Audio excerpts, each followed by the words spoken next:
Hello and welcome to this lecture. आज के इस लेक्चर में पढ़ने वाला है हमारा स्कैनर क्लास। ठीक है, चैप्टर नंबर 4 के अंदर हमने पिछले लेक्चर में देखा था क्लास और ऑब्जेक्ट, कंस्ट्रक्टर और उसके टाइप्स। ठीक है, आज के सेशन में हम देखेंगे स्कैनर क्लास एंड देन हम आगे बढ़ेंगे एरे और उसके टाइप्स की तरफ। ठीक है, अब चले देखते हैं स्कैनर क्लास एग्जैक्टली है क्या।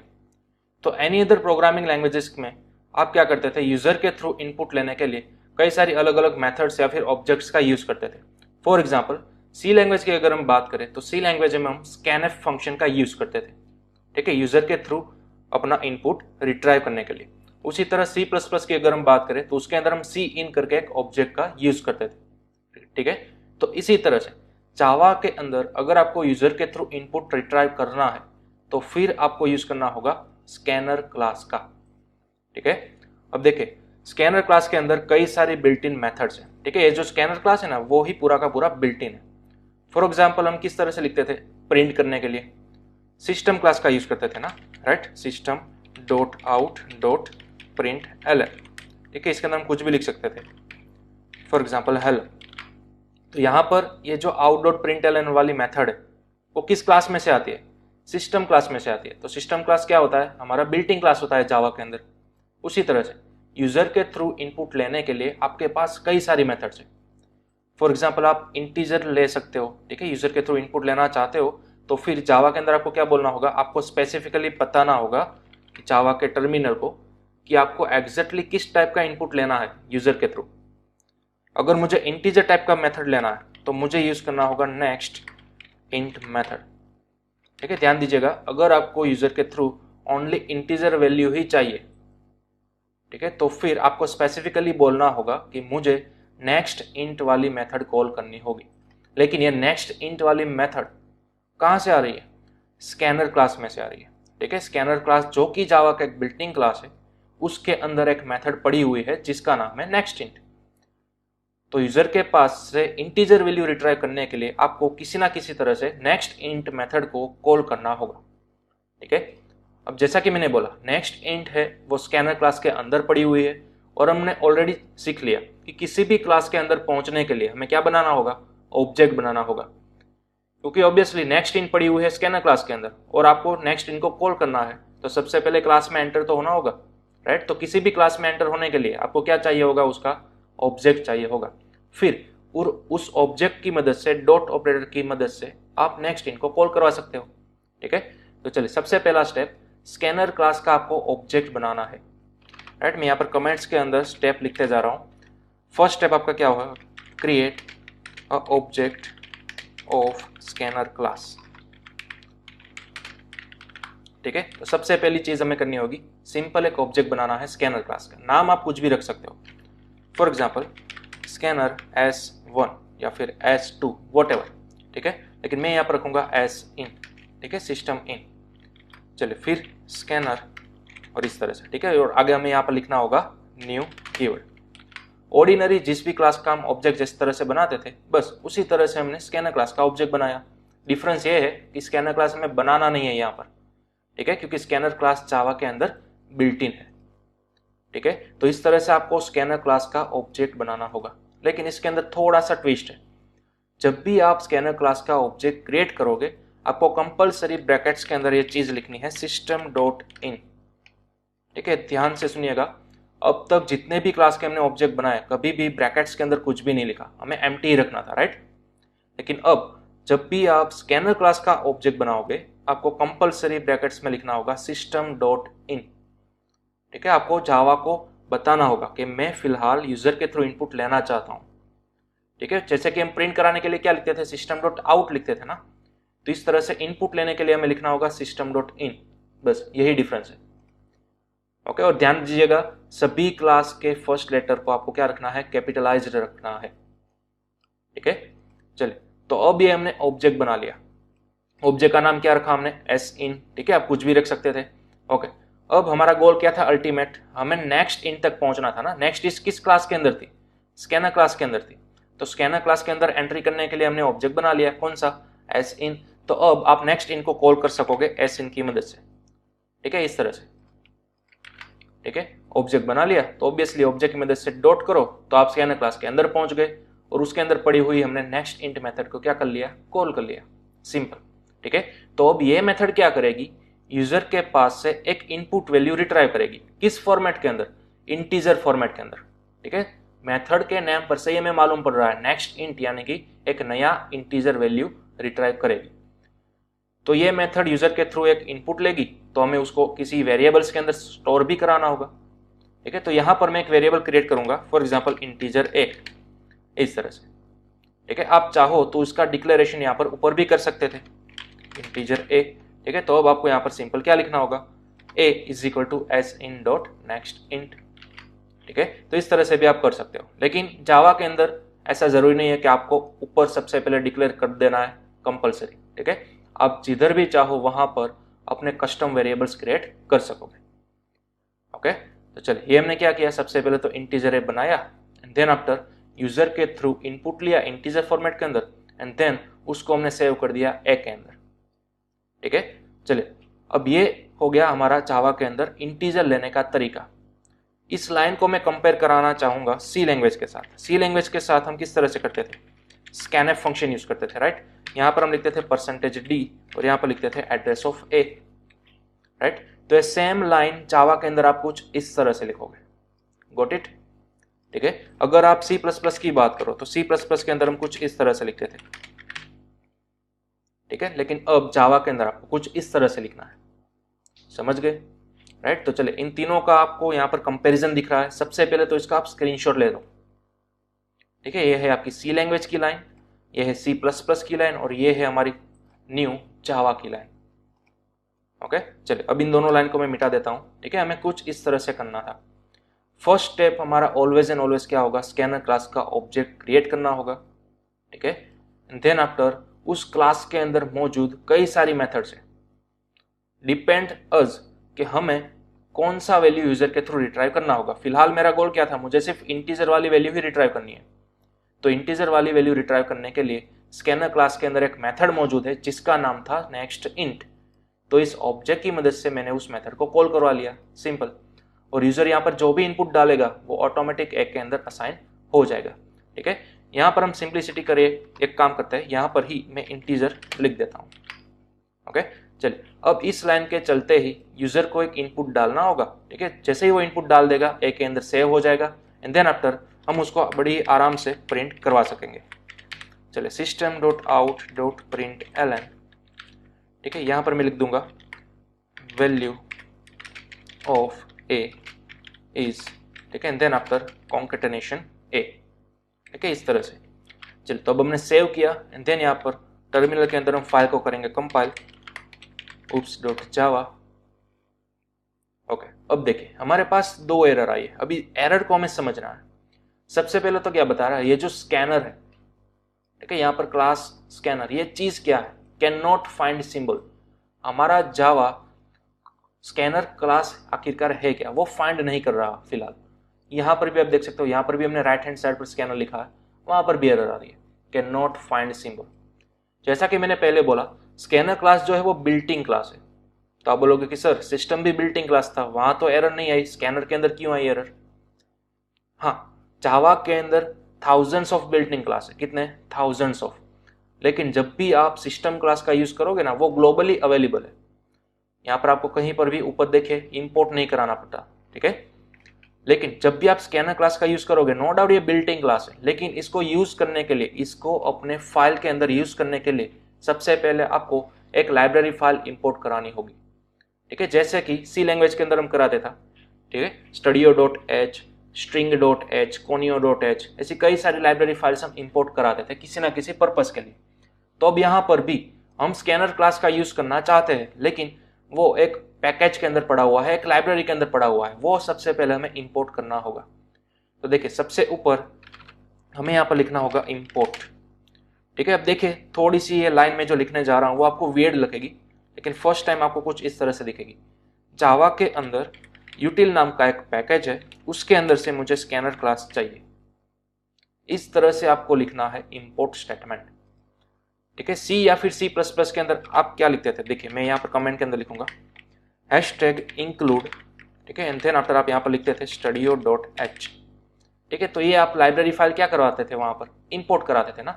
ठीक है, सी और सी प्लस प्लस में हम एक कीवर्ड लिखते थे इंक्लूड, लेकिन सी और सी प्लस प्लस से बढ़कर जितनी भी लैंग्वेज है उन सभी के अंदर इंक्लूड कीवर्ड का यूज नहीं किया जाता, वहां पर यूज किया जाता है इंपोर्ट। ठीक है, देन आफ्टर स्पेस, स्पेस के बाद आप जो भी इंपोर्ट करवाना चाहते हो उसका पूरा आपको लोकेशन देना होगा या फिर उसका नेम देना होगा। मुझे स्कैनर क्लास का यूज चाहिए। ठीक है, मुझे क्या चाहिए, स्कैनर क्लास का यूज। तो स्कैनर क्लास कहां पर पड़ा हुआ है वो मुझे मालूम होना चाहिए। तो स्कैनर क्लास है जावा के अंदर यूटिल नाम का एक पैकेज, और उसके अंदर कई सारे क्लासेस होते हैं, लेकिन उसमें से मुझे सिर्फ एक ही क्लास को यूज करना है, तो मैंने सिर्फ उस क्लास का ही नाम लिखा, स्कैनर, दैट्स ऑल। हाँ, यहाँ पर आपको वियर्ड सिंटेक्स देखने को मिलेगी, डॉट एंड देन फिर अगेन डॉट, लेकिन जब हम इन फ्यूचर पैकेज वाला कंसेप्ट पढ़ेंगे, ठीक है, तब ये सभी चीज आपको कंप्लीटली अंडरस्टैंड हो जाएगी कि एग्जैक्टली क्या और किस सिंटेक्स के जरिए लिखा हुआ है। फिलहाल आप इतना याद रखिए, जो भी हमने जावा इंस्टॉल किया था उसके अंदर कई सारे बिल्ट इन पैकेज होते हैं। पैकेज यानी कि कलेक्शन ऑफ लाइब्रेरीज। ठीक है, ये आप सिंपल याद रखिएगा, पैकेज यानी कि कलेक्शन ऑफ लाइब्रेरीज। तो जावा के अंदर कई सारे पैकेजेस होते हैं बिल्ट इन, उसमें से हमें एक पैकेज उठा लिया, यूटिल। ठीक है, अब यूटिल के अंदर कई सारे क्लासेस होते हैं। ठीक है, स्कैनर, सिस्टम, कई सारे क्लास होते हैं, लेकिन फिलहाल मेरे प्रोग्राम के अंदर मुझे चाहिए था स्कैनर का यूज, तो उसमें से मैंने सिर्फ स्कैनर को उठाया इस तरह से। ठीक है, तो इस तरह से आपको इस लाइन को समझना था, इंपोर्ट java.util.scanner। ठीक है, हाँ, आप अगर इस नाम को नहीं लिखना चाहते तो आप यहाँ पर एस्टरिस्क का सिंबल भी लगा सकते हैं। एस्टरिस्क यानी कि एक स्टार का सिंबल।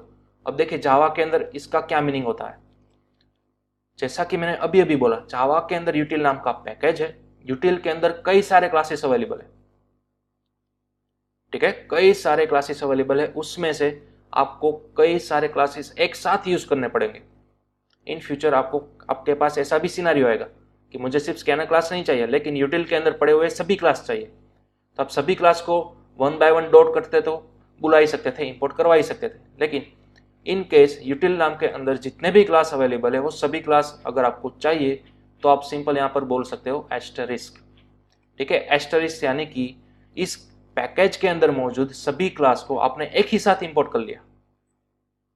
ठीक है, एस्टरिस्क यानी कि ऑल क्लास, यूटिल नाम के लाइब्रेरी या फिर पैकेज के अंदर पड़े हुए सभी क्लास को मैं एक साथ इंपोर्ट कर लिया। ठीक है, तो ये भी आप लिख सकते हो, यहां पर भी आपको एरर नहीं आएगी। ऑल के अंदर आपका स्कैनर क्लास भी इंपोर्ट हो गया। ठीक है, स्टार यानी कि हम बोलेंगे ऑल। ठीक है, ऑल यानी कि सब कुछ, यूटिल के अंदर जितना भी कुछ था सब भी हमने क्या करवा लिया, इंपोर्ट करवा लिया। ठीक है, चलिए अब देखते हैं, मैं सेव करूंगा यहाँ पर फाइल को। अब देखिए यहाँ पर फिर से मैं करूंगा कंपाइल, तो अब देखिए हमारी फाइल कंपाइल हो गई। ठीक है, अब हमें एरर देखने को नहीं मिल रही। चलिए अब हम करेंगे run.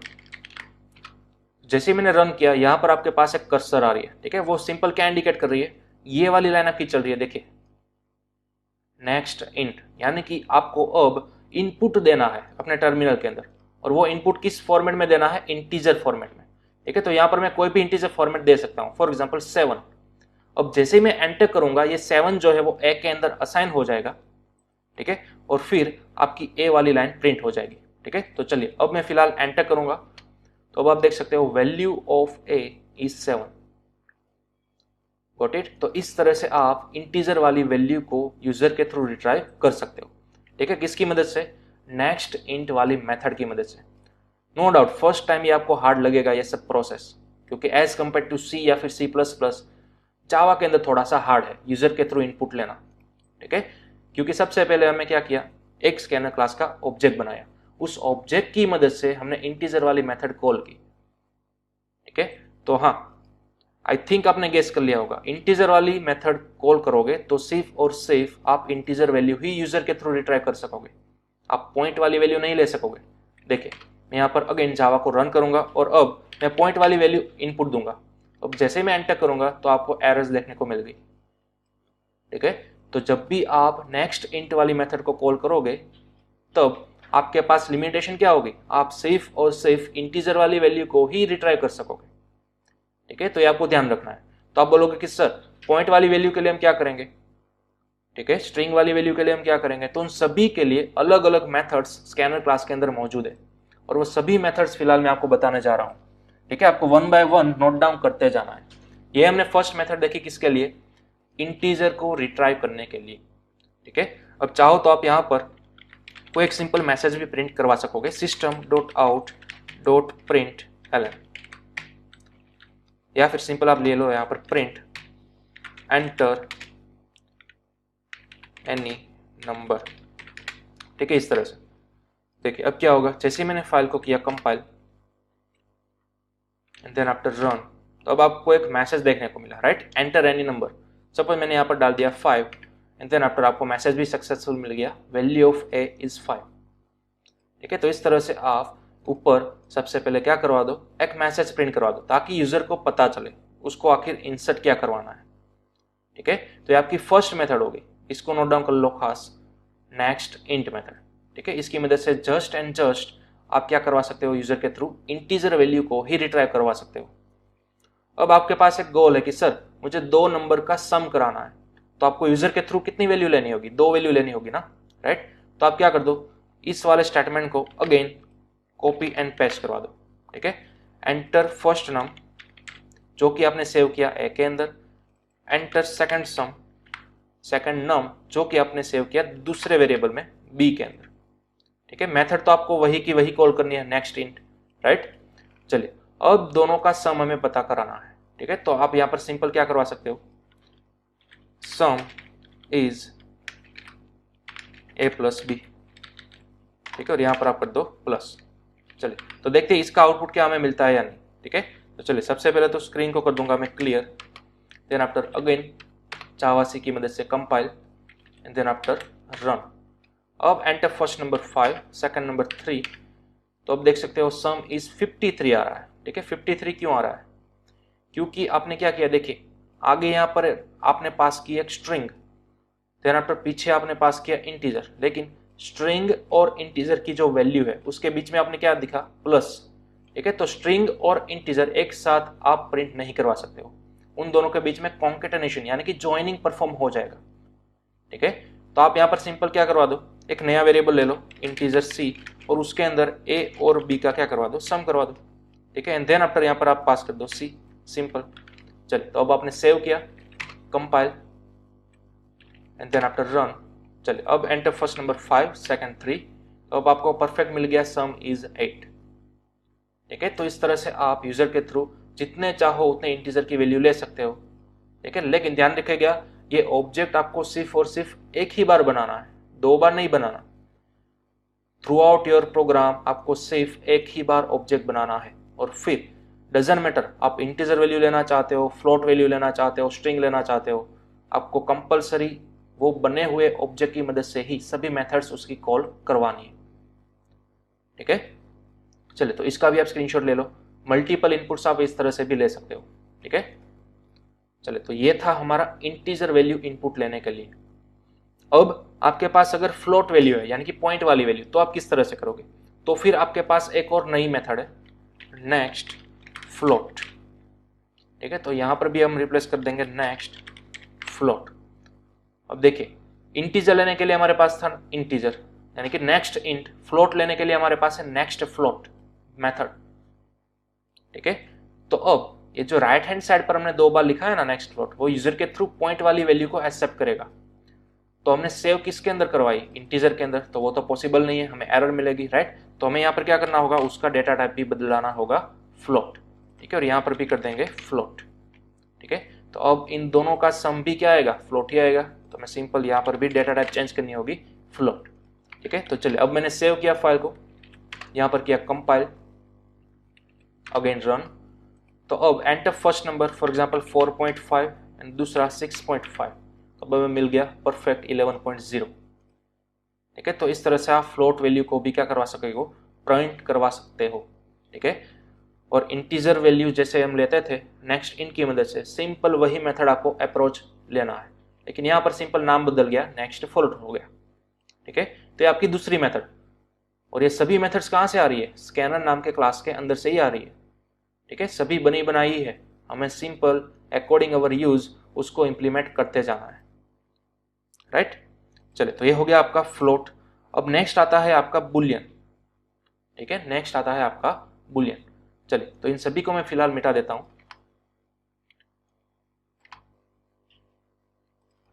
Enter any value.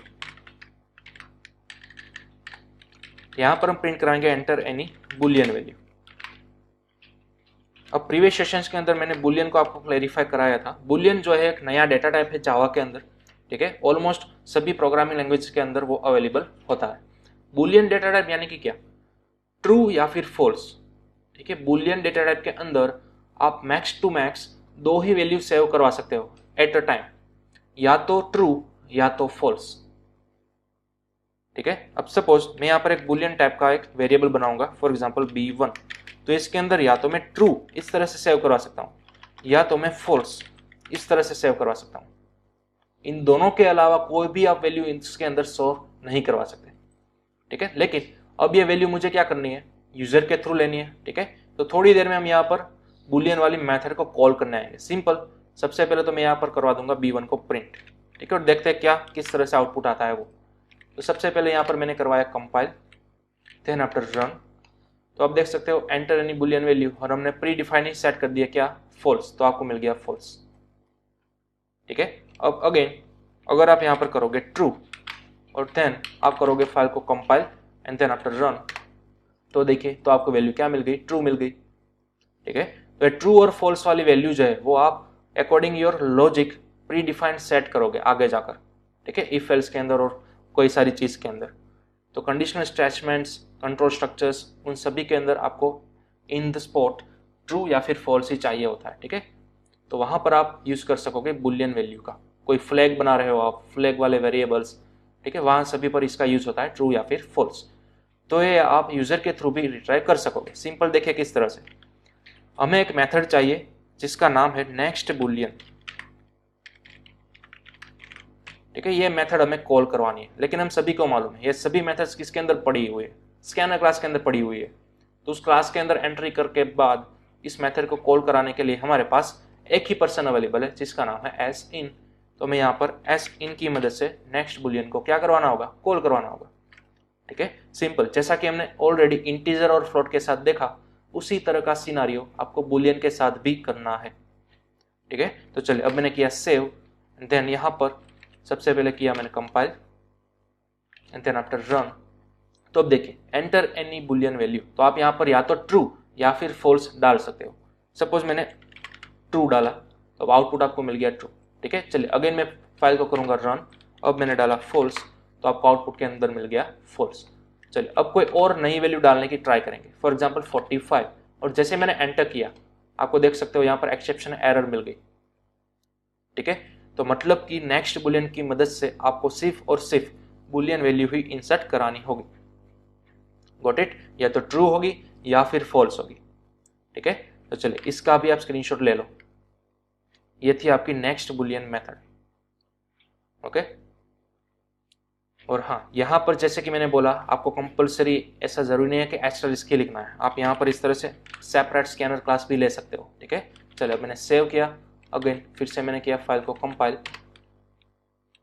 Then after run, तो अब अगर मैं डालूंगा फॉल्स तो भी वो परफेक्टली काम करेगी, ठीक है। चलिए ये था आपका नेक्स्ट बुलियन। अब अगर आपको कोई डबल वाली वैल्यू लेनी है तो डबल वाली वैल्यू के लिए भी हमारे पास मेथड अवेलेबल है नेक्स्ट डबल, ठीक है, इस तरह से। तो ऑब्वियसली यहाँ पर डेटा टाइप क्या होना चाहिए, डबल ही होना चाहिए, ठीक है। तो हम यहाँ पर डालेंगे एंटर एनी नंबर। चलिए सेव किया मैंने फाइल को, अगेन यहाँ पर किया कंपाइल देन आफ्टर रन। अब enter any number, for example 78.963, तो वो आउटपुट के अंदर सेम टू सेम आपको मिल गया, ठीक है। तो जैसा कि आप फ्लोट के अंदर करते थे ना, वैसा ही आपको अप्लाई करना है डबल के अंदर। तो कईयों के दिमाग में सवाल होगा कि सर फ्लोट और डबल के बीच में डिफरेंस क्या है, डिफरेंस सिर्फ और सिर्फ रेंज का है, ठीक है।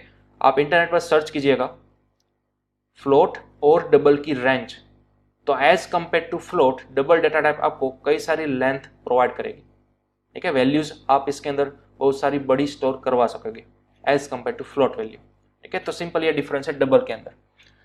और प्रीवियस सेशंस के अंदर मैंने ये भी आपको क्लैरिफाई कराया था कि अगर आपको फ्लोट की वैल्यू मैन्युअली प्रोवाइड करनी है तो आप इस तरह से नहीं कर सकते, आपको पीछे एफ लिखना होगा, राइट, या तो स्मॉल एफ या तो कैपिटल एफ। और इसी तरह अगर आप डबल की वैल्यू स्पेसिफाई करना चाहते थे तो वहां पर आपको किसी भी तरह की वैल्यू स्पेसिफाई नहीं करनी होती। ठीक है, वहां पर आप सिंपली पॉइंट वाली वैल्यू डायरेक्टली असाइन कर सकोगे। लेकिन जब भी आप फ्लोट का यूज करोगे तब आपको पीछे कैपिटल एफ या फिर स्मॉल एफ स्पेसिफाई करना होगा। लेकिन कब? जब आप मैन्युअली इंसर्ट करवाते हो तब।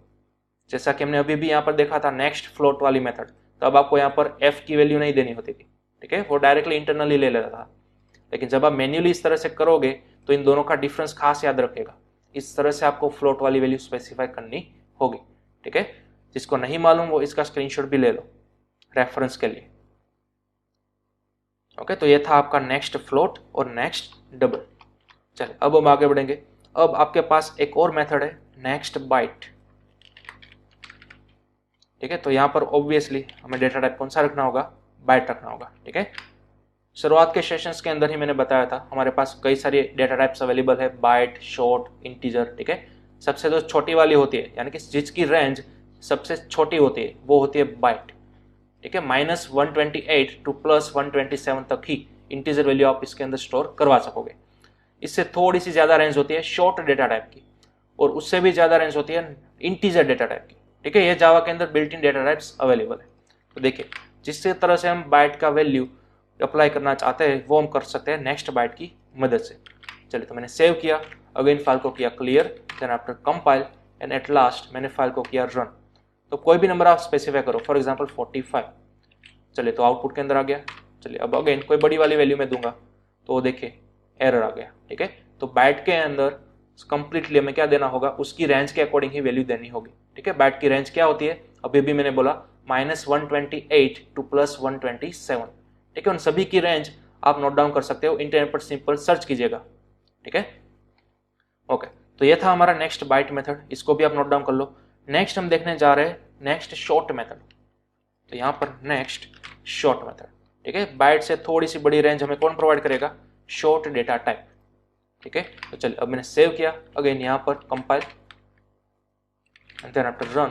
तो यहाँ पर भी आप कोई भी इंटीजर वैल्यू डालो, परफेक्टली आ जाएगी। ठीक है, अब इसकी रेंज की बाहर में डालता हूँ कोई बड़ी वैल्यू, तो देखिए आ गया एरर। ठीक है, तो मतलब कि शॉर्ट के अंदर भी हमें उसकी कुछ स्पेसिफिक रेंज होती है। ठीक है, उसके अंदर ही हमें इंटीजर की रेंज की वैल्यू बनाए रखनी है। ठीक है, इनपुट लेते वक्त, तो वो भी आपको शॉर्ट के अंदर ध्यान रखना होगा। ओके, चलिए अब उसी तरह हमारे पास इंटीजर से भी बड़ी वाली वैल्यू है लॉन्ग। ठीक है, यानी कि लॉन्ग डेटा टाइप। तो जब भी आप यहाँ पर लॉन्ग डेटा टाइप लेना चाहोगे आपको यहाँ पर मेथड स्पेसिफाई करनी होगी नेक्स्ट लॉन्ग। ठीक है, तो चलिए मैंने सेव किया, अगेन फाइल को किया clear, compile and then after run. चलिए, तो अब यहाँ पर आप कोई भी बड़ी वैल्यू डाल सकोगे। ठीक है, और वो परफेक्टली आ जाएगी। ठीक है, तो ये थी आपकी नेक्स्ट लॉन्ग मेथड। चलिए, अब आप सोचोगे कि सर मुझे कैरेक्टर वैल्यू चाहिए, तो कैरेक्टर वैल्यू आप किस तरह से लोगे? ठीक है, मेरे पास एक कैरेक्टर वाली क्या है? डेटा टाइप है। तो यहाँ पर मेरे पास आप सोचोगे कि सर इसी तरह से हमारे पास नेक्स्ट केयर करके भी मेथड आती होगी। नहीं, कैरेक्टर लेने के लिए हमारे पास किसी भी तरह की नेक्स्ट केयर वाली मेथड अवेलेबल नहीं है, वो हमें मैन्युअली थोड़ा सा लेना होगा। तो ये मेथड मैं आपको लास्ट में बताऊंगा। ठीक है, इसी सेशन के अंदर, बट लास्ट में। सबसे पहले हम समझ लेते हैं स्ट्रिंग वैल्यू किस तरह से लेनी है। वो स्ट्रिंग वैल्यू लेने के लिए आपके पास दो तरीके हैं। देखिए, सपोज मेरे पास एक स्ट्रिंग वेरिएबल है नेम। ठीक है, जो इसकी वैल्यू हम डायरेक्टली इस तरह से तो डाल ही सकते थे, राइट? लेकिन अब हमें यहाँ पर यूजर के थ्रू रिट्राई करना है, एंटर एनी नेम। ठीक है, तो यूजर के थ्रू रिट्राई करने के लिए हमारे पास मेथड है सिंपल नेक्स्ट। That's all. हमारे पास सिंपल मेथड है डॉट नेक्स्ट, जो कि स्ट्रिंग वैल्यू यूजर के थ्रू ले सकती है। ठीक है, तो चलिए अब इस फाइल को मैंने सेव किया, अगेन यहाँ पर किया कंपाइल। तो अब देख सकते हो आप यहाँ पर B1। ठीक है, हमने यहाँ पर B1 प्रिंट करवाया है। ओके, हमारी मिस्टेक है, हमने यहाँ पर सेव किया था नेम के अंदर, तो हमें यहाँ पर प्रिंट करना होगा नेम। चलिए, तो अब मैंने किया सेव, फाइल को किया clear, compile and then after run. Okay, अब आप देख सकते हो एंटर एनी नेम। सपोज मैंने यहाँ पर डाल दिया वाइट, एंटर किया तो सक्सेसफुल मुझे वाइट देखने को मिल गया। ठीक है, तो इन शॉर्ट आप यहाँ पर किसी भी टाइप की स्ट्रिंग अप्लाई कर सकोगे यूजिंग नेक्स्ट मेथड। ठीक है, तो इसका भी आप स्क्रीनशॉट ले लो। नेक्स्ट की मदद से आप यूजर के थ्रू कोई भी स्ट्रिंग वैल्यू रिट्राइव करवा सकते हो। चलिए, उसी तरह से अगर आप चाहते हो कि सर क्या मैं स्पेस वाली वैल्यू ले सकता हूँ। ठीक है, सपोज किसी इंसान का नाम है जॉन डो, कोई भी डमी नेम मैंने ले लिया, तो इसका आउटपुट क्या सेम ही आ जाएगा, जॉन डो। देखिए जैसा ही मैंने एंटर किया आपको सिर्फ और सिर्फ फर्स्ट नेम ही रिट्राइव होने को मिला। ठीक है, तो ये लिमिटेशन है नेक्स्ट मेथड की। नेक्स्ट मेथड क्या करेगी, ऑब्वियसली यूजर के थ्रू स्ट्रिंग वैल्यू ले सकती है, लेकिन स्पेस वाली वैल्यू नहीं ले सकती। अगर यूजर ने इंसर्ट कराते वक्त बीच में स्पेस डाली तो स्पेस के पीछे वाला भाग वो कभी भी नहीं लेगी, ओनली स्पेस के आगे वाला भाग ही लेगी। ठीक है, तो ये लिमिटेशन है किसकी, नेक्स्ट की। तो वो स्पेस वाली स्ट्रिंग कभी भी नहीं ले सकता। ठीक है, तो ये आपको ध्यान में रखना होगा। तो सर क्या हमें स्पेस वाली वैल्यू लेने के लिए भी कोई नई मेथड है? यस ऑफ कोर्स, स्पेस वाली पूरी की पूरी स्ट्रिंग अगर आपको लेनी है तो उसके लिए आपके पास एक मेथड है नेक्स्ट लाइन। ठीक है, तो इसका आप स्क्रीनशॉट ले लो, नेक्स्ट लाइन। अब देखिए अगेन मैं फाइल को कराऊंगा कंपाइल एंड रन। तो देखिए आप सिंपल नाम तो कुछ भी लिख सकते हो, वाइट। ठीक है, अगर मैंने रन किया जॉन डो, तो अब देखिए पूरी की पूरी स्ट्रिंग भी आप रिट्राइव करवा सकते हो विथ स्पेस। ठीक है, और जितनी चाहो उतनी स्पेस ले सकते हो। For example my name is white, enter, तो पूरी स्ट्रिंग आपको आउटपुट के अंदर देखने को मिल जाएगी। ठीक है, तो यहाँ पर कोई भी लिमिटेशन नहीं है, आप जितनी चाहो उतनी बड़ी स्ट्रिंग विथ स्पेस ले सकते हो। किसकी मदद से, नेक्स्ट लाइन की मदद से। ठीक है, तो ये नेक्स्ट और नेक्स्ट लाइन दोनों का डिफरेंस आप खास याद रखेगा। नेक्स्ट यानी कि विथआउट स्पेस वाली स्ट्रिंग यूजर को अलाउ करेगा, नेक्स्ट लाइन यानी कि विथ स्पेस उसकी वैल्यू अलाउ करेगा। ठीक है, तो इसका भी आप स्क्रीनशॉट खास ले लो, नेक्स्ट और नेक्स्ट लाइन का। ठीक है, चलिए एक काम करता हूं मैं यहाँ पर एक और ये वाली लाइन यहाँ पर कॉपी और पेस्ट करूंगा। ठीक है, यहाँ पर मैंने ले लिया n1 और यहाँ पर ले लिया n2। यहाँ पर मैं रेफरेंस के लिए सिंपल पुट करके रखता हूँ नेक्स्ट। ठीक है, और यहाँ पर n2। चलिए ये मैंने कर दिया कमेंट। ठीक है, सिंपल आपके रेफरेंस के लिए कि नेक्स्ट का मतलब क्या होता है और नेक्स्ट लाइन का मतलब क्या होता है। चलिए ये हो गया हमारा स्ट्रिंग के रिलेटेड वैल्यूज। अब लास्ट बचा हुआ है कैरेक्टर डेटा टाइप। कैरेक्टर की वैल्यू यूजर के थ्रू लेने के लिए आप क्या करवा सकोगे, चलिए वो हमें थोड़ा सा समझना होगा। सपोज मेरे पास एक कैरेक्टर वैल्यू है C1। ठीक है, जिसको मैं यहाँ पर प्रिंट कराना चाहता हूँ। ओके, तो C1 की वैल्यू हम सभी को मालूम है, कैरेक्टर है, मतलब कि हम सिंगल कोटेशन के अंदर मैक्स टू मैक्स कोई एक ही कैरेक्टर डाल सकेंगे इस तरह से, राइट। चलिए तो मैंने सेव किया, अब यहाँ पर किया कंपाइल, सॉरी ये तो रन हो गया, again compile and then after run.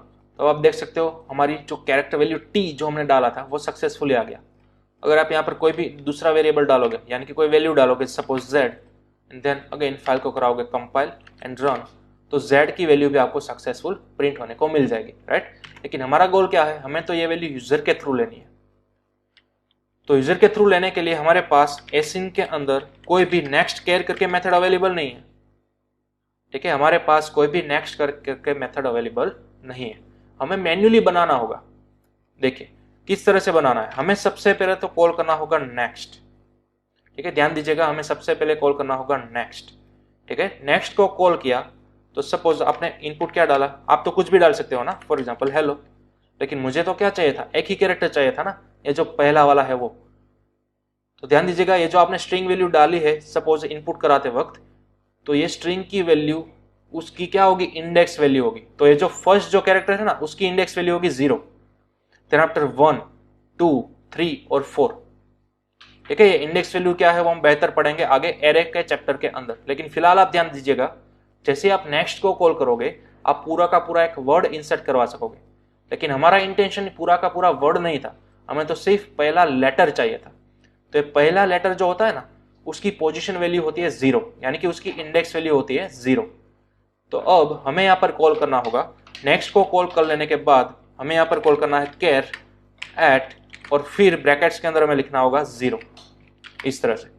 ठीक है, ध्यान दीजिएगा, केयर एट करके एक मेथड है स्ट्रिंग के अंदर। ठीक है, स्ट्रिंग की मेथड्स भी हम इन फ्यूचर डिटेल्स के अंदर पूरी पढ़ने ही वाला है। फिलहाल आपको सिर्फ एक ही मेथड याद रखनी है, केयर एट, यानी कि इसका फुल फॉर्म होता है character eight which position, 0 position. 0 position यानी कि ये जो फर्स्ट वाली पोजीशन है ना एच की, वही। ठीक है, तो चलिए अब मैंने फाइल को किया सेव, यहां पर मैंने किया compile and then after run. तो अब देखिए एंटर एनी नेम, सपोज मैंने डाला हेलो, तो अब आपको प्रिंट के अंदर क्या मिलेगा, एच ही मिलेगा, राइट। चलिए फिर से मैंने किया कंपाइल, अगेन किया रन, सपोज अब मैंने डाला वाइट, तो अब आपको क्या मिलेगा, ओनली W ही मिलेगा। क्यों? क्योंकि आपको सिर्फ फर्स्ट लेटर ही चाहिए था ना, इसलिए तो आपने यहाँ पर क्या पास किया, इंडेक्स वैल्यू 0 पास किया। ठीक है, क्योंकि कैरेक्टर के अंदर पूरा वर्ड इंसर्ट नहीं हो सकता, उसकी कैपेबिलिटी के बाहर है। ठीक है, उसके अंदर आपको only and only first letter ही इंसर्ट करवाना होगा। ठीक है, इसलिए हमें डॉट कैर एट की मदद लेनी होगी और यहाँ पर इंडेक्स वैल्यू पास करनी होगी, जो भी आप कैरेक्टर लेना चाहते हो वो। सपोज आपको ये ई चाहिए था हेलो के अंदर, यानी कि इसकी पोजीशन कितनी होगी, 1 होगी। पहले की ऑलवेज एंड ऑलवेज 0 होगी, तो दूसरे की 1 होगी, तो आप यहाँ पर ले सकते हो 1। चले, तो अब मैंने सेव किया, अब अगेन मैंने फाइल को किया कंपाइल, देन आफ्टर रन। अब देखिए, अब सपोज मैं यहाँ पर इंसर्ट करवाऊंगा हेलो, तो आउटपुट के अंदर में क्या मिलेगा, ई मिलेगा। क्यों? क्योंकि हमने इंडेक्स वैल्यू पास की है 1।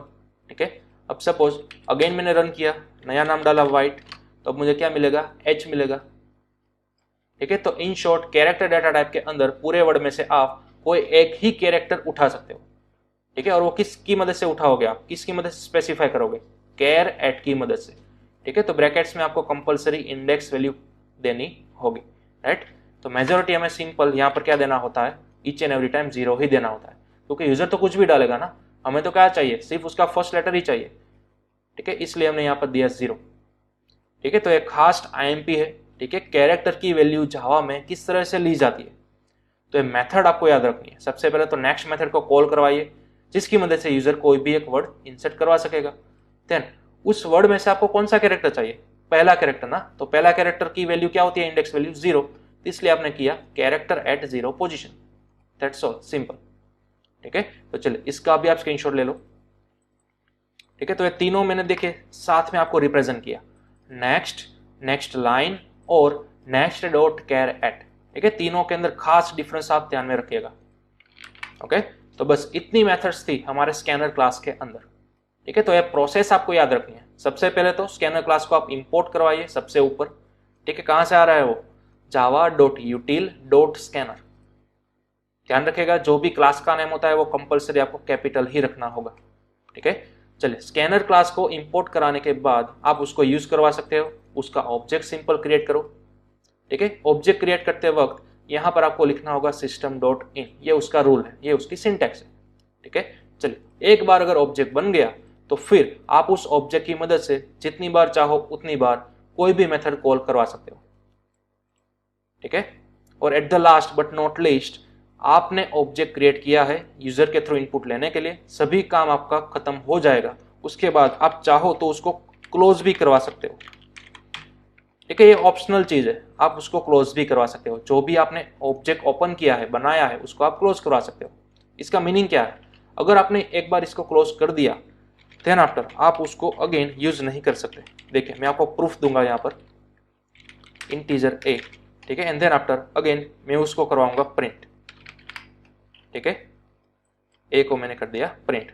ध्यान दीजिएगा, मैंने क्लोज कर दिया और उसके बाद मैं उसमें से एक मेथड कॉल कराना चाहता हूं। तो मैंने सेव किया, अगेन यहाँ पर किया compile, and then after run. अब देखिए सबसे पहले तो मेरी ये लाइन चली गई, राइट, एंटर एनी नेम। अब ये वाली लाइन चल रही है, सपोज मैंने डाल दिया वाइट, तो मेरा W प्रिंट हो गया, राइट, 0 पोजीशन वाली। लेकिन क्लोज मैंने कर दिया था, उसके बाद मैंने लेना चाहा नेक्स्ट इंट मेथड, तो वो मुझे क्या बोल रहा है, यहाँ पर एरर देखने को मिल रही है, राइट, कि स्कैनर क्लोज्ड हो गया है। ठीक है, तो इस तरह से जब भी आप कोई ऑब्जेक्ट है उसको क्लोज करवा देते हो, देन आफ्टर आप उसमें से पड़ी हुई कोई भी मेथड अगेन यूज नहीं कर सकते। ठीक है, तो ये ऑप्शनल चीज है, कोई भी डेवलपर्स इसको यूज नहीं कर सकता, लेकिन आपके पास फैसिलिटी है। ऑब्जेक्ट आपने क्रिएट किया है, उसको आप बड़ी आसानी से इस तरह से क्लोज कर सकते हो। एक बार क्लोज कर दिया तो उसकी मेथड आप यहाँ पर यूज नहीं कर सकते। ठीक है, चलिए तो इसको भी आप स्क्रीनशॉट ले लो। ठीक है, ये आपकी मेथड चलने वाली नहीं है, इसको मैं यहाँ पर कर देता हूँ कमेंट। ओके, तो ये था हमारा पूरा स्कैनर क्लास। ठीक है, अब आपको यूजर की मदद से कोई भी डेटा टाइप वाली वैल्यू ले लेनी आ जानी चाहिए। ठीक है, यूजिंग स्कैनर क्लास और उसकी नई नई मेथड्स। ठीक है, तो अब हम मिलते हैं नेक्स्ट सेशन के अंदर, एरे और उसके टाइप्स के बारे में हम सीखेंगे। ठीक है, तब तक आपको पूरा स्कैनर क्लास स्टडी करके लेना है। ठीक है, उसको रिवाइज कर लेना है, प्रैक्टिस करो अलग अलग डेटा टाइप्स की वैल्यू रिट्राइव करने की। ओके।